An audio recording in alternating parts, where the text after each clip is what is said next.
¿Cómo están? Bienvenidas, bienvenidos a una nueva edición de Hora de Noticias, como siempre por las pantallas de puranoticias.cl. Vamos a revisar ahora las principales informaciones de esta jornada.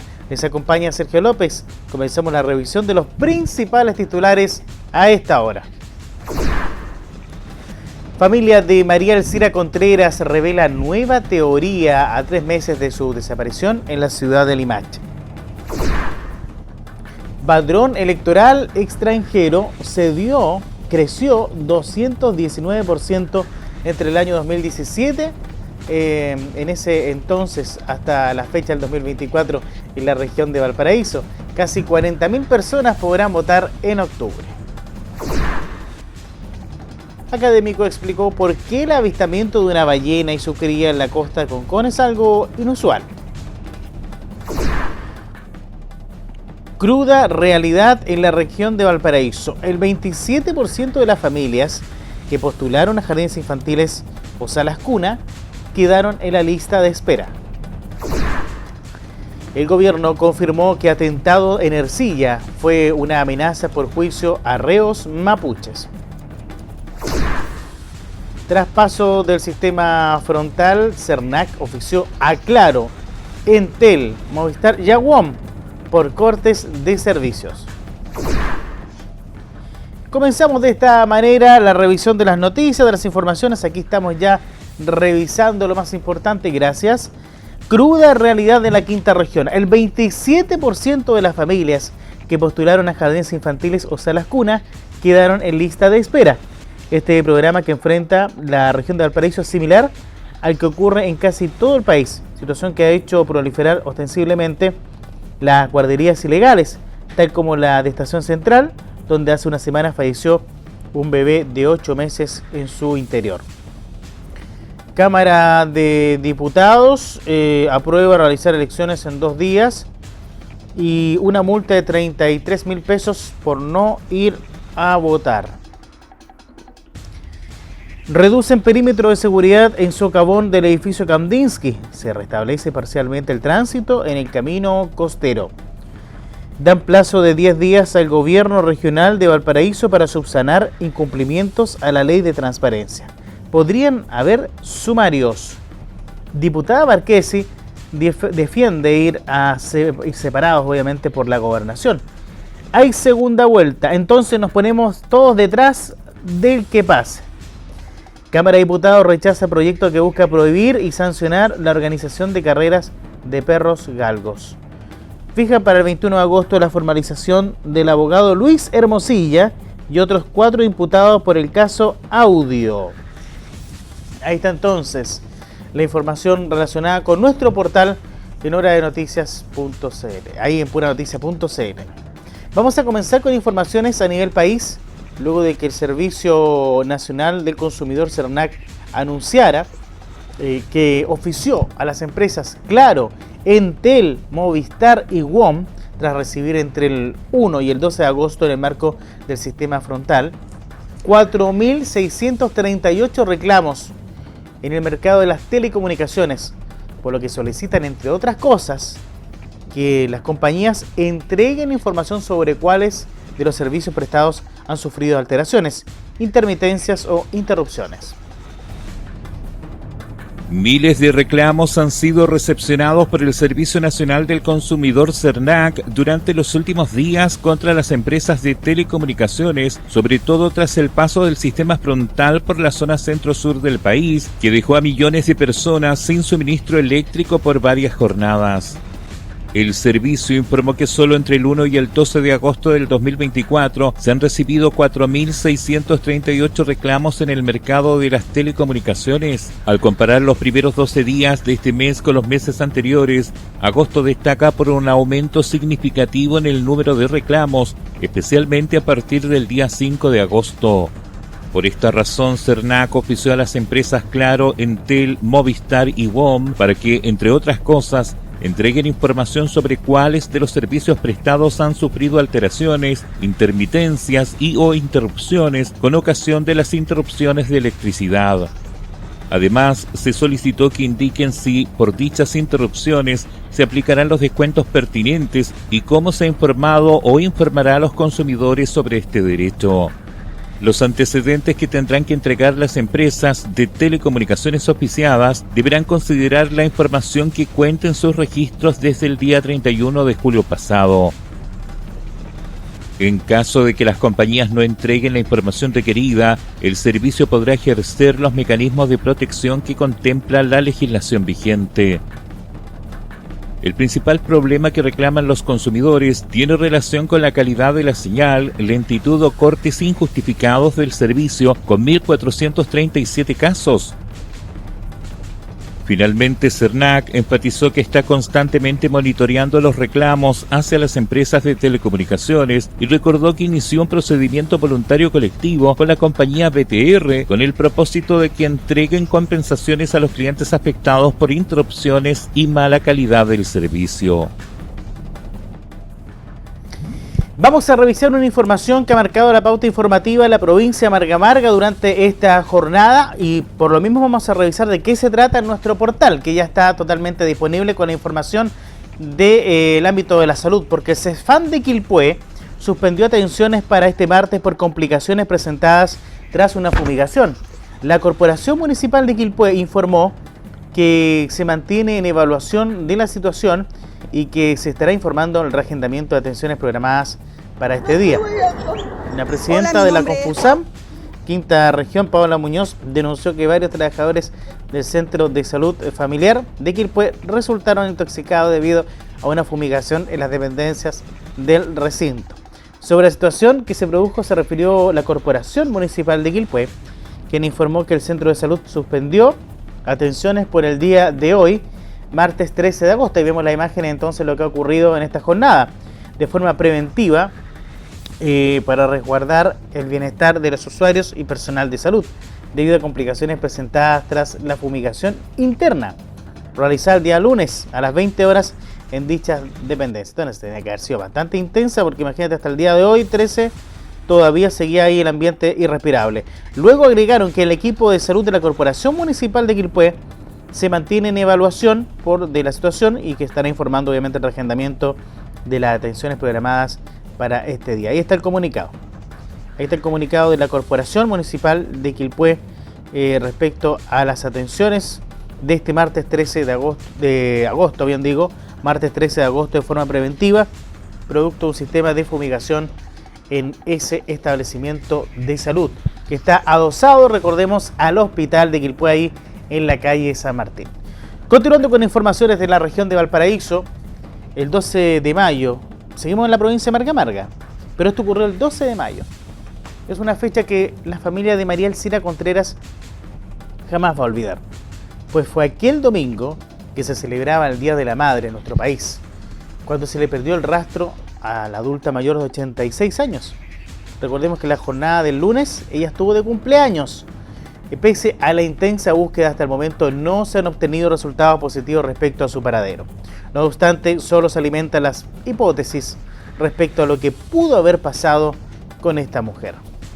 El 12 de mayo es una fecha que la familia de María Elcira Contreras jamás va a olvidar, pues fue aquel domingo cuando se le perdió el rastro a esta adulta mayor, que hoy 12 de agosto está cumpliendo 86 años de vida y 3 meses de su desaparición.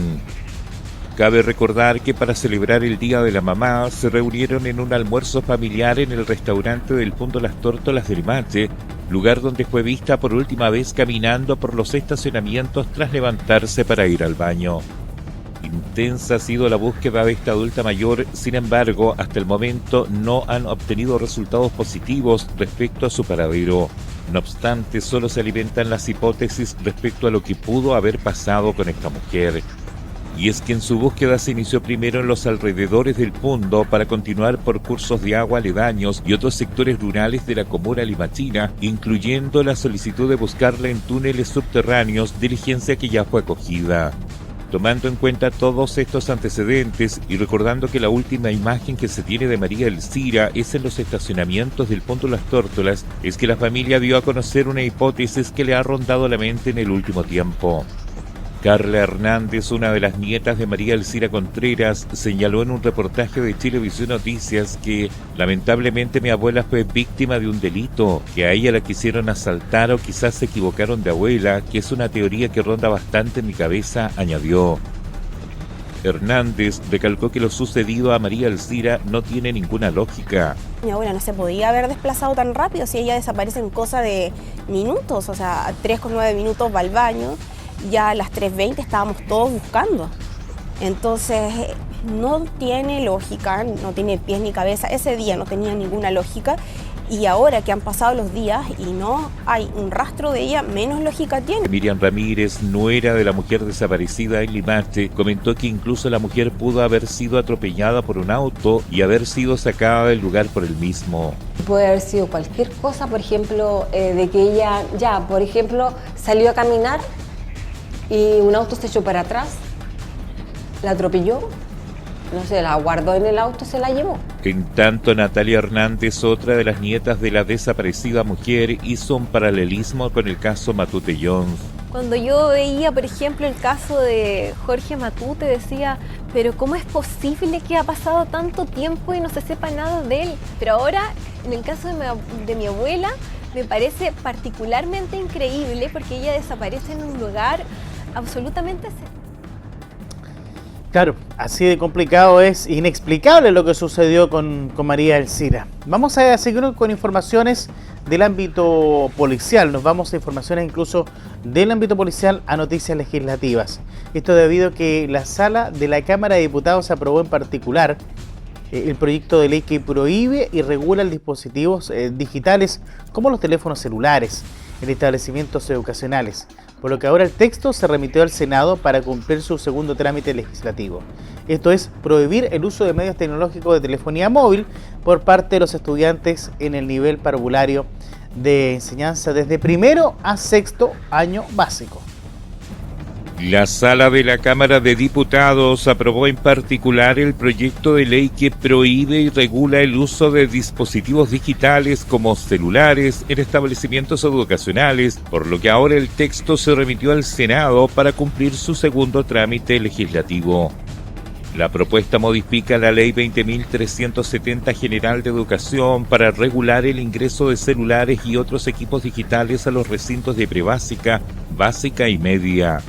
La iniciativa se aprobó en general por la Sala de la Cámara el pasado 30 de julio. Pese a ello, en la oportunidad se presentaron variadas indicaciones que buscaban retornar a la idea matriz de los textos, esto es, prohibir el uso de celulares por parte de los estudiantes de la enseñanza parvularia y básica. Ahora, el texto prohíbe el uso de medios tecnológicos de telefonía móvil en el nivel parvulario de enseñanza y desde primero a sexto básico. Sin embargo, se permite un uso de carácter excepcional en la medida que sea estrictamente requerido en una actividad curricular o extracurricular. En ambos niveles educativos, parvularia y básica, los reglamentos de los recintos educacionales deberán disponer las medidas para materializar esta prohibición. Además, se mantienen ciertas excepciones para el uso de estos dispositivos, por ejemplo, necesidades educativas especiales del alumno, donde el uso de estos medios tecnológicos se considera como una ayuda técnica para su aprendizaje. A su vez, una situación de emergencia o desastre o que el alumno presente una enfermedad o condición de salud que requiera monitoreo a través de celulares.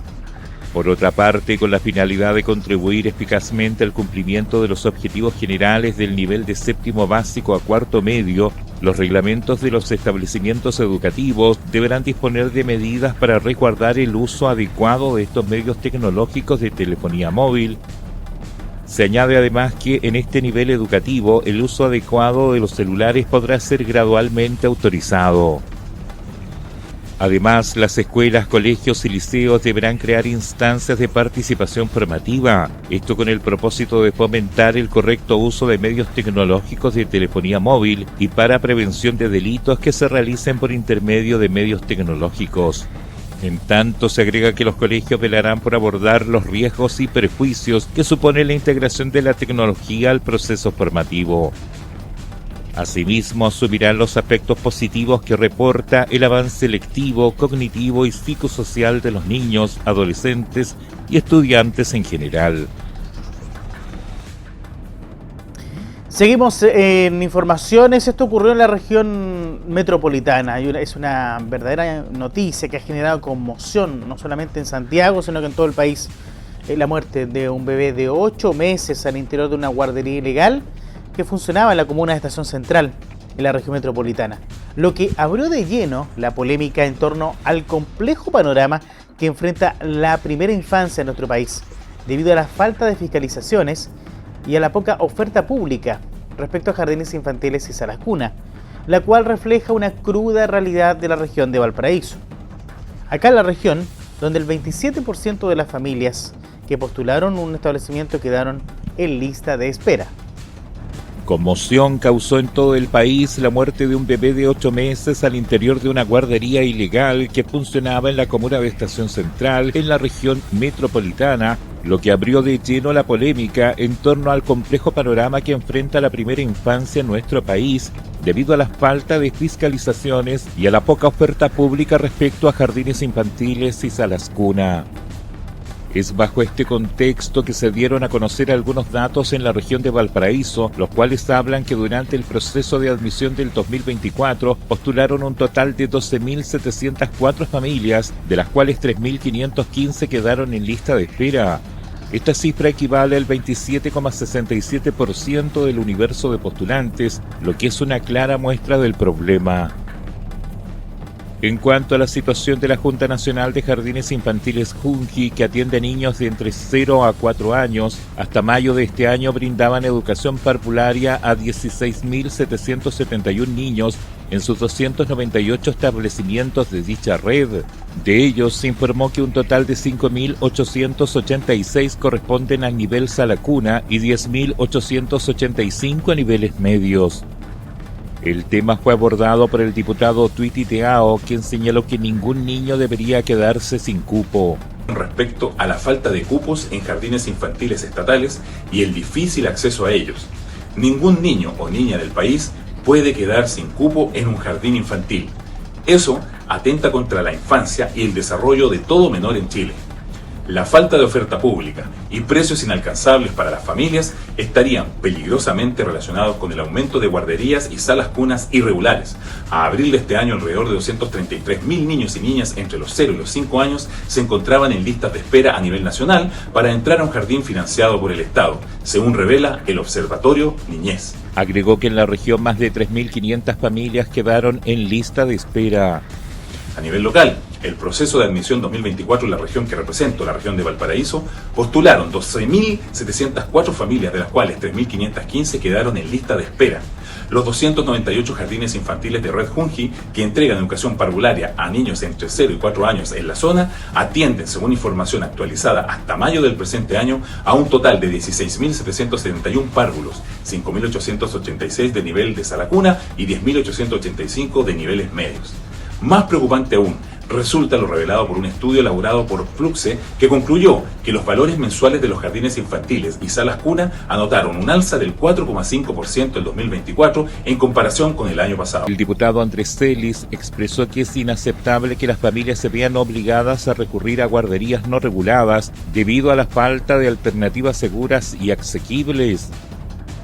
Sabemos que las guarderías ilegales son lo menos idóneo para las niñeces, pero muchas veces a las familias no les queda otra opción. Es cosa de revisar las cifras. En el proceso de admisión 2024 postularon 12.704 familias, de las cuales 3.515 quedaron en lista de espera. En ese sentido, el Estado está fallando. Es por este duro contexto de la primera infancia que la Comisión de Familia de la Cámara de Diputados acordó realizar una sesión donde tanto el defensor de la niñez, Anuar Quesille, como la vicepresidenta ejecutiva de Junji, Daniela Trivillo, y la subsecretaria de la niñez, Verónica Silva, pueden referirse al problema del aumento de las guarderías ilegales en el país, además de profundizar respecto a la falta de cupos en jardines infantiles estatales y lo difícil que resulta poder acceder a ellos. Vamos a hacer un pequeño alto comercial, no se vaya, ya estamos de regreso aquí en Hora de Noticias, como siempre por las pantallas de puranoticia.cl.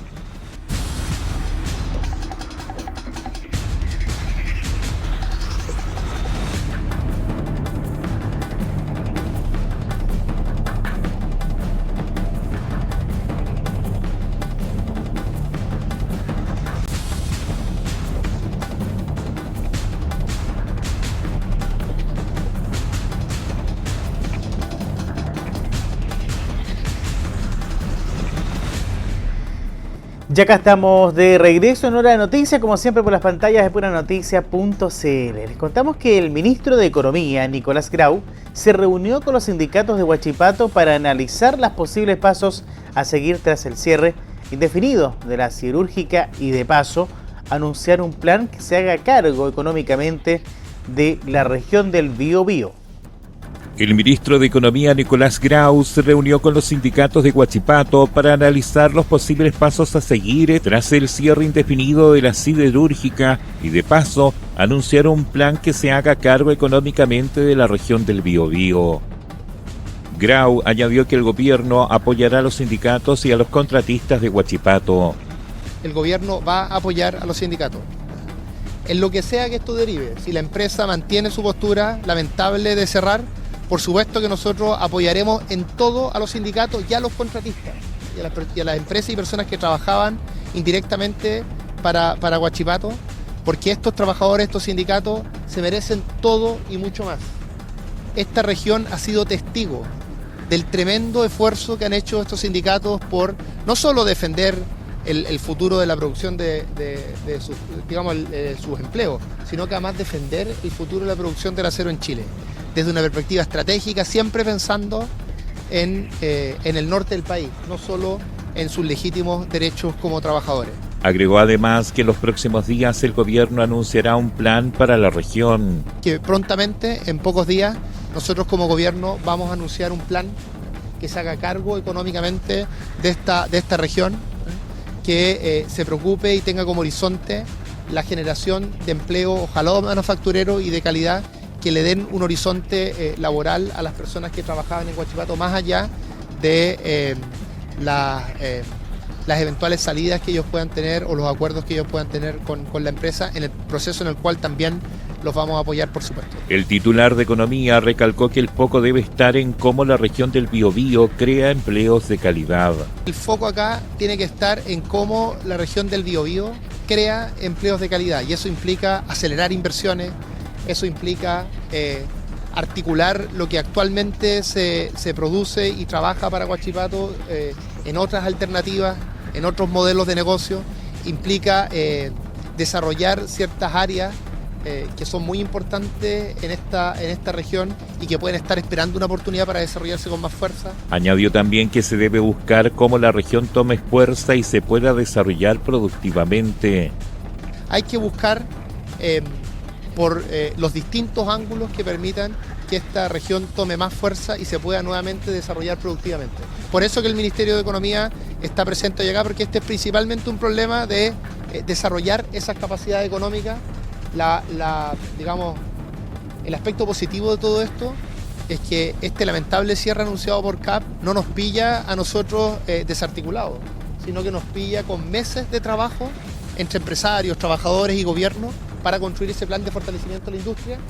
Por supuesto lo vamos a tener que acelerar, lo vamos a tener que fortalecer, hacer más ambicioso, pero eso justamente es lo que vamos a anunciar prontamente.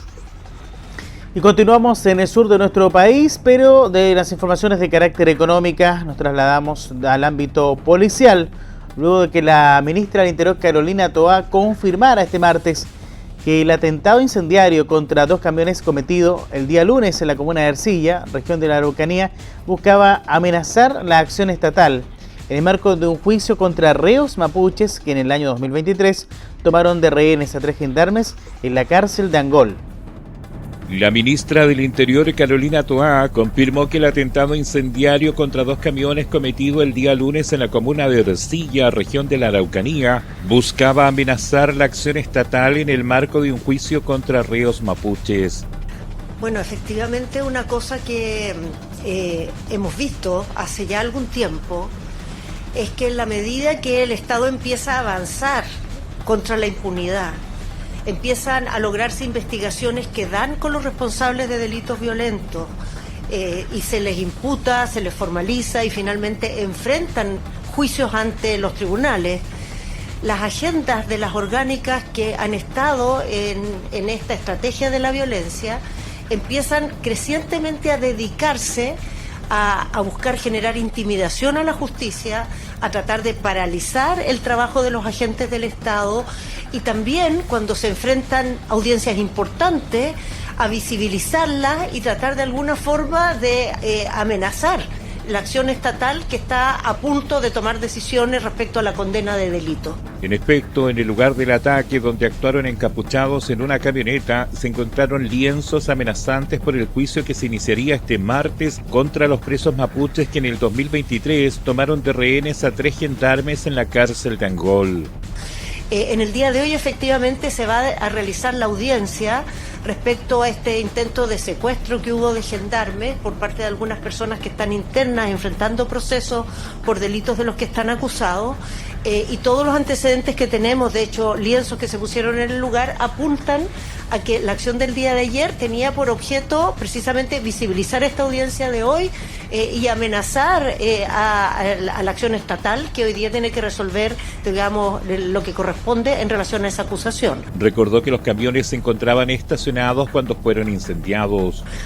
Lo que se hizo en el día de ayer fue que una camioneta interceptó estos dos, o sea, no interceptó, los camiones se encontraban estacionados, los conductores estaban en un lugar cercano, en un restaurante, y los incendiaron. La camioneta está ya, hay bastantes antecedentes de sus características, se está trabajando arduamente para dar con ella y para dar con quienes la conducían, que es lo que importa. La secretaria de Estado añadió que en casos como este, las capacidades para dar con los responsables hablan por sí solas. En casos como este, las capacidades que hoy día tenemos de parte de las policías, de la Fiscalía, de dar con los responsables, hablan por sí solas. Hoy hay menos acciones violentas en la macrozona sur, pero hay más detenidos que nunca por los hechos de violencia que se cometen. Y esto es porque se investiga mejor, porque hay más equipos, porque hay más experiencia, porque se comparte más información. Entonces, así como hemos identificado y están ante la justicia estas personas que intentaron este secuestro de gendarmes, que ya estaban detenidos por hechos violentos que habían cometido antes, con esas mismas capacidades, hoy incluso reforzadas, se va a perseguir a quienes quemaron esos camiones el día. Bueno, ahí vamos a estar revisando las informaciones de carácter nacional, pero ahora nos trasladamos de lleno a la arena política, preferentemente por lo que está sucediendo en el plano de la contingencia regional y nacional, luego de que recientemente la consultora Novade llevara a cabo un estudio, y lo hemos comentado acá en el programa, sobre el padrón electoral extranjero entre el 2017 y el 2024 en Chile, donde se puede apreciar con lupa el incremento de los ciudadanos de otros países que podrán votar el 27 de octubre en la región de Valparaíso para elegir alcaldes, concejales, consejeros regionales y gobernadores. El que tuvo incluso, no es menor, un incremento del 219% entre el año 2017 y el 2024, pasando de 12.435 ciudadanos de otras nacionalidades habilitados para sufragar acá en la quinta región durante el 2017 a 39.665 que podrán marcar su preferencia electoral el 27 de octubre. Interesante lo que está ocurriendo con ese tema. La consultora Nómade, dedicada a realizar asesorías sobre derecho migratorio y movilidad humana, llevó a cabo un estudio sobre el padrón electoral extranjero entre 2017 y 2024 en Chile, donde se puede apreciar con lupa el incremento de los ciudadanos de otros países que podrán votar el 27 de octubre en la región de Valparaíso para elegir a los nuevos alcaldes, concejales, consejeros regionales y gobernadores. Cabe hacer presente que en nuestro país las personas de origen extranjero que residen por más de 5 años y que poseen algún tipo de residencia pueden ejercer el derecho a sufragio. Lo anterior está consagrado en el artículo 14 de la Constitución Política del país. De esta manera, a los 5 años de residencia se suman a los requisitos que se solicitan a la población chilena: ser mayor de 18 años y no estar condenada a delitos de pena aflictiva o acusada por ello o conducta terrorista. Entre los antecedentes proporcionados en el estudio se indica que son muy pocos los países que permiten sufragar a la población extranjera. En concreto, hasta el año 2020, solo 5 países permiten a personas extranjeras votar en elecciones nacionales: Chile, Ecuador, Malawi, Nueva Zelanda y Uruguay. Un caso especial se considera en países donde se permite sufragar en elecciones nacionales solo a personas de determinadas nacionalidades, según lo establece el World Migration Report del año 2020. En cuanto a la evolución del padrón electoral extranjero, se indica que en la región de Valparaíso tuvo un incremento de 219% entre el 2017 y 2024, pasando de 12.435 ciudadanos de otras nacionalidades habilitados para sufragar en la quinta región durante el año 2017 a 39.665 que podrán marcar su preferencia electoral el 27 de octubre. El principal salto se dio entre los años 2022 y 2023, donde la zona pasó de 20.926 extranjeros habilitados para votar a 31.913, es decir, un aumento de 10.987 votantes. Los datos muestran que el 2017 podían votar 12.435 extranjeros, el 2020 podían hacerlo 16.022, el 2021 17.392, el 2022 20.926, el 2023 31.913 y el 2024 39.665. De igual forma, los resultados del estudio Nómade establecen que el porcentaje del padrón electoral extranjero respecto al total regional era del 0,8% durante el año 2017, mientras que esta cifra durante el presente año 2024 se incrementó al 2,4%.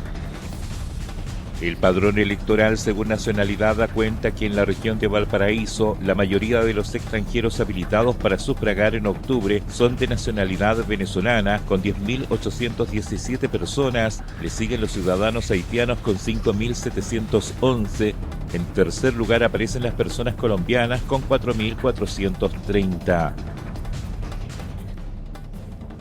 Interesante el muestreo de la estadística de cifras de personas extranjeras que evidentemente son bienvenidas a nuestro país, obviamente, para poder así también ejercer su voto. Vamos a abordar este tema.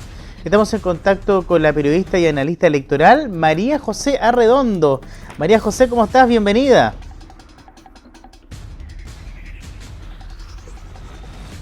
Vamos a establecer el contacto de audio para ver qué podemos ahí hacer los ajustes. ¿Sí? ¿Nos escuchas? A ver, te escuchamos. Yo escucho. ¿Me escuchan ustedes bien? Ahí sí, impecable. Ya, perfecto, listo. Estamos. Fuerte, claro. Estamos ahí para hacer otra jornada. María José, interesante lo que viene en esta encuesta, la encuesta Nómade, donde un 219%, principalmente de ciudadanos extranjeros, va a ejercer su voto, y en particular acá en la región de Valparaíso. ¿Cuánto incide su presencia de ellos en la proyección electoral, pensando solamente para el 27 de octubre? Claro, la incidencia en porcentaje o en relación al total de la población era de un 2 y tanto %, ¿no? Ahí mostraban la cifra. 2% parece no incidente, pero sí, hoy día toda la cantidad de votos es incidente desde el punto de vista que como ha crecido además el padrón de forma inorgánica, parece que ese 2% podría ser incidente, pero si uno va a los números, es una porción, pero la discusión anterior es si ese porcentaje es relevante, digamos, del punto de vista de cómo van a votar o no. Me da la impresión que un 2% podría no serlo tanto, digamos, si uno va a la cifra repartidora final. Ahora bien, había que después analizar dónde se concentran esos votos, en qué ciudades, digamos, en qué puntos, ¿no? Y ahí uno podría sacar algún tipo digamos, darle un número a esa incidencia, aterrizarla. Aterrizarla sería interesante, y desglosar después cuáles fueron las comunas que más votaron, sobre todo ciudadanos extranjeros, donde concentra más la cantidad. Claro, uno presupone que siempre son las capitales regionales, en este caso Valparaíso, Viña del Mar, o también al interior, en San Felipe, Los Andes, que hay una gran cantidad de inmigrantes que se atraen por trabajos temporales, en fin.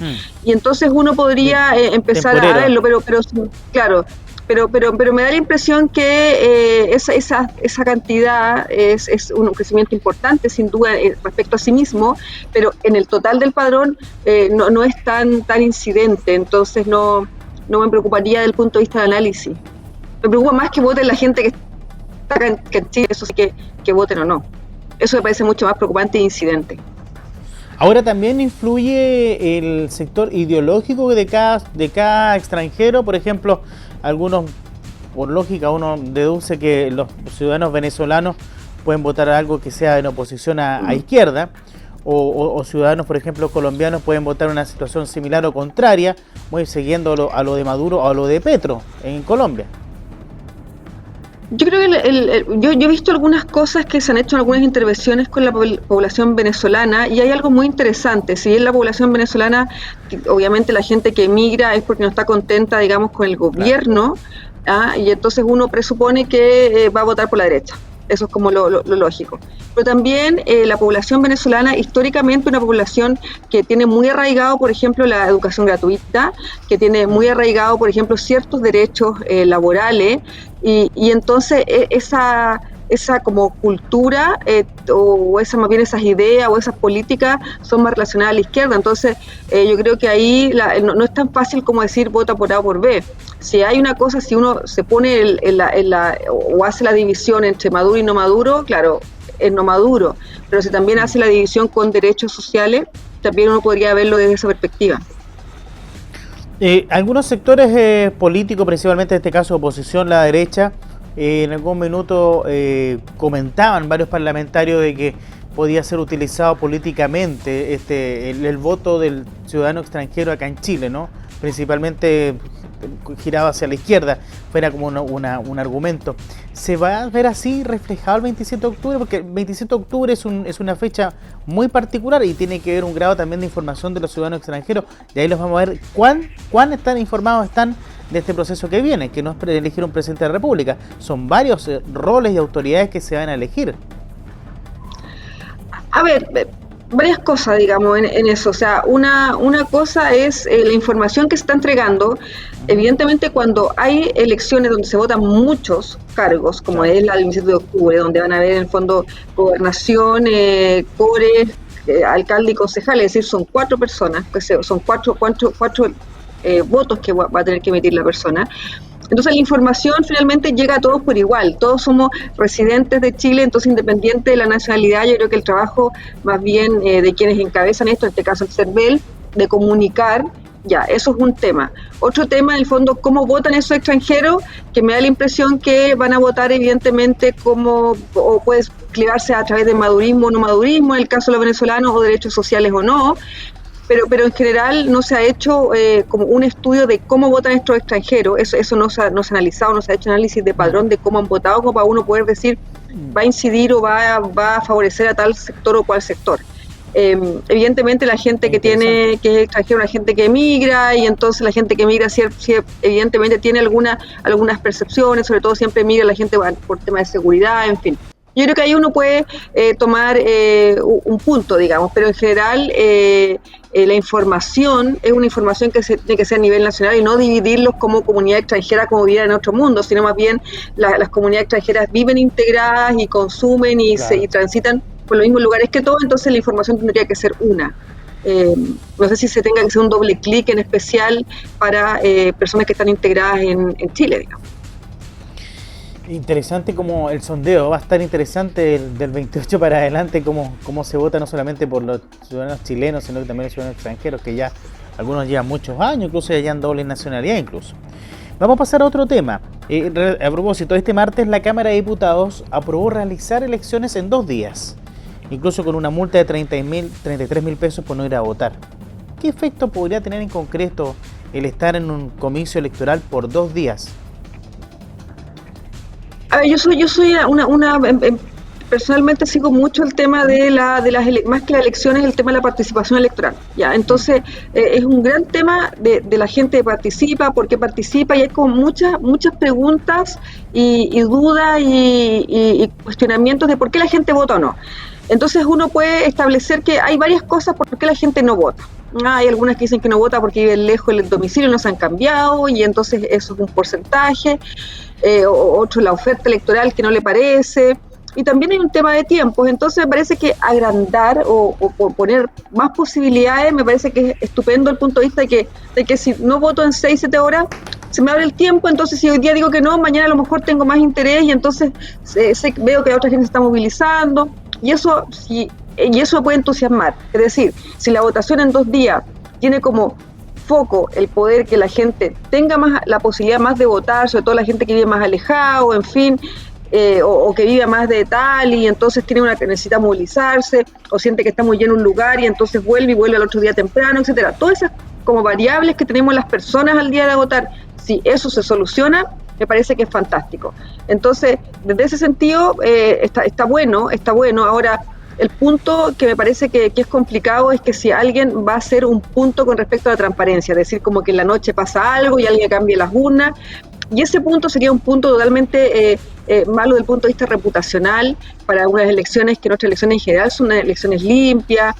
No hay como cuestionamiento respecto a nuestro proceso eleccionario. Entonces, si eso los 2 días va a dar el punto para que el perdedor diga que por culpa de eso perdió, me parece que es como el punto a anotar y el punto a considerar como para poner ahí una cosa roja. Pero en principio me parece una muy buena política alargar el proceso.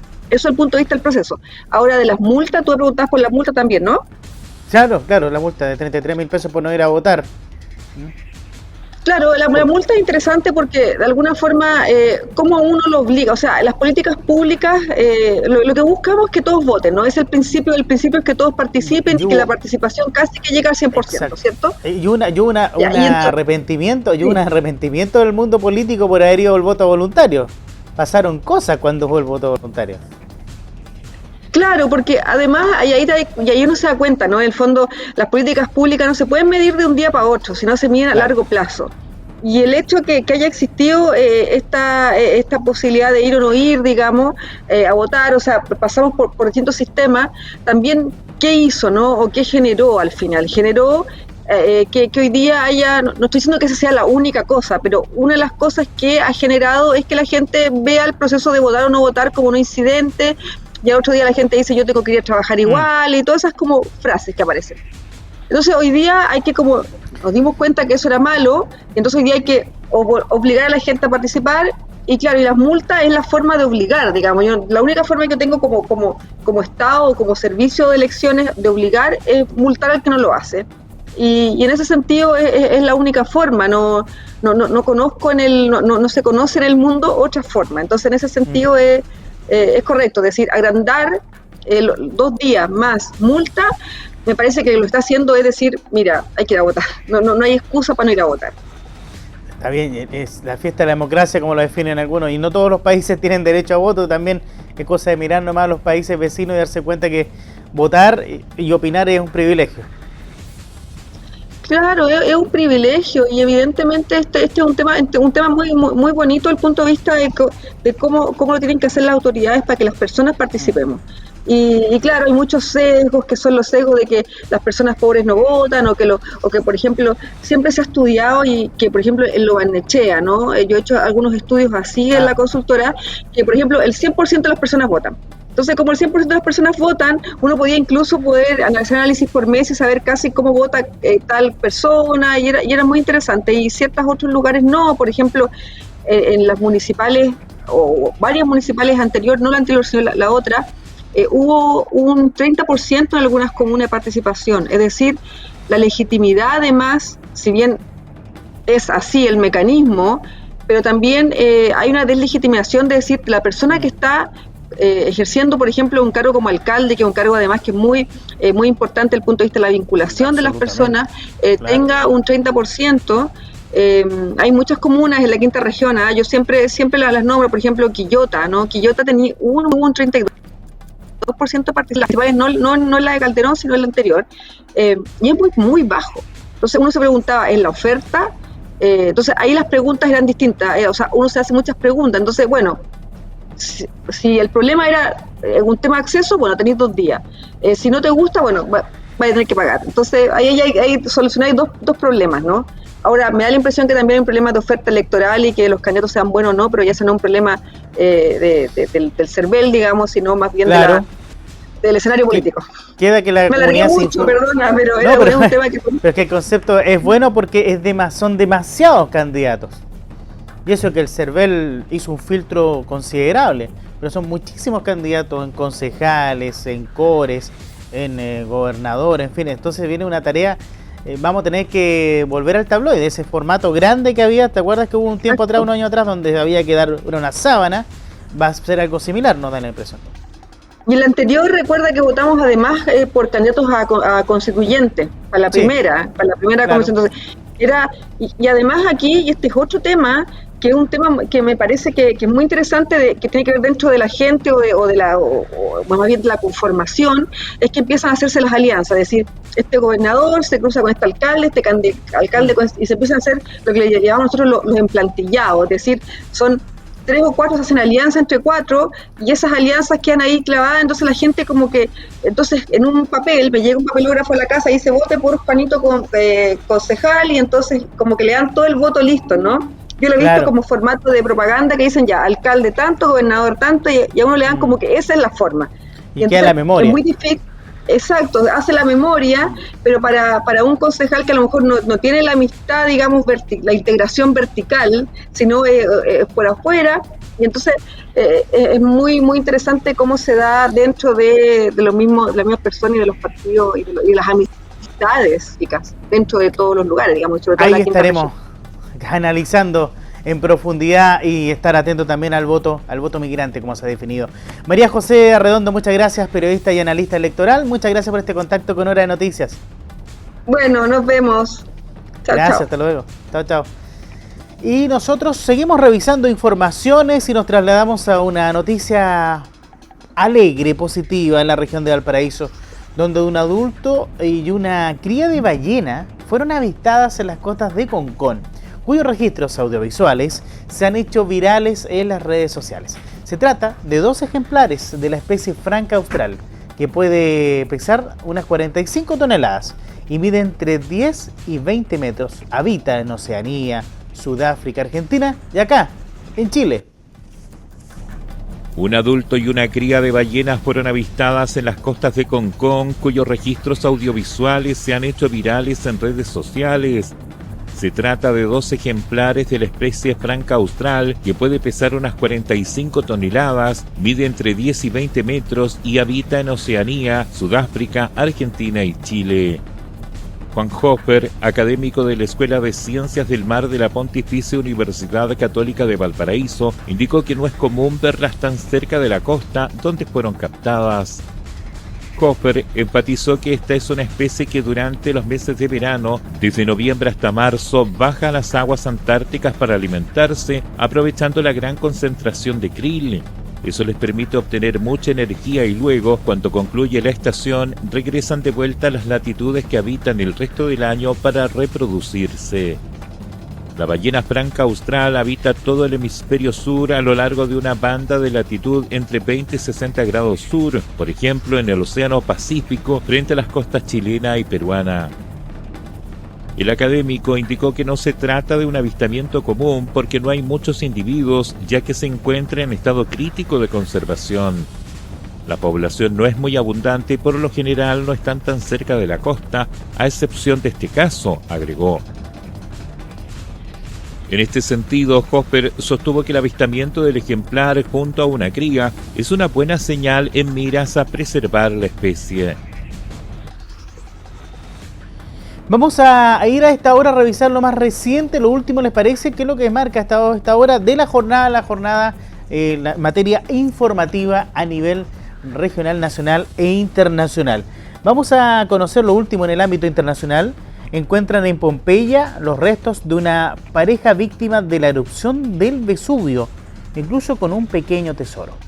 En el ámbito nacional, CGE concluye reposición de suministro eléctrico tras sistema frontal que afectó a la zona centro-sur del país.